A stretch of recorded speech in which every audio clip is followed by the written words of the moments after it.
ভালোত্বের অভিমান হলো মন্দের মূল। স্বার্থ ও অভিমান ত্যাগ করলে সাধুতা আসে। আপন বুদ্ধির অহংকার শাস্ত্রের সাধু সন্তের বাণীকে অন্তরে স্থায়ী হতে দেয় না। বর্ণ আশ্রম প্রভৃতির যে বিশেষত্ব তা অপরের সেবা করার জন্য, অহংকার করার জন্য নয়। আপনারা যতই নিজেদের ভালোত্বের অভিমান করবেন ততই মন্দত্ব জন্ম নেবে।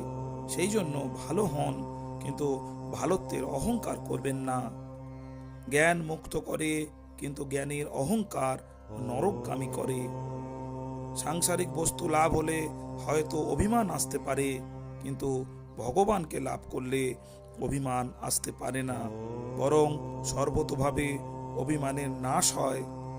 স্বার্থ ও অহংকার ত্যাগ না করলে মানুষ শ্রেষ্ঠ হতে পারেন না।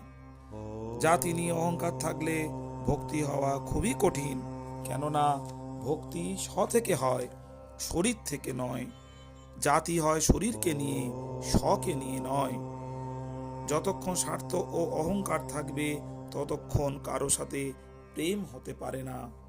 অহংকারী ব্যক্তির দ্বারা সেবা কম হয়, কারণ সে মনে করে আমি অনেক সেবা করে ফেলেছি, কিন্তু নিরভিমানী ব্যক্তির মনে হয় সে খুবই স্বল্প সেবা হয়েছে, যদিও প্রকৃতপক্ষে তার দ্বারা অধিক সেবা সম্পন্ন হয়েছে। মূর্খতাবশত নিজের বুদ্ধিমত্তার অহংকার হয়।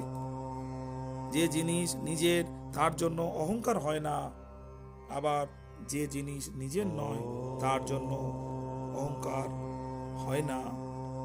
অহংকার হয় সেই জিনিসের জন্য যা নিজের নয়, অথচ তাকে নিজের বলে মেনে নিয়েছি।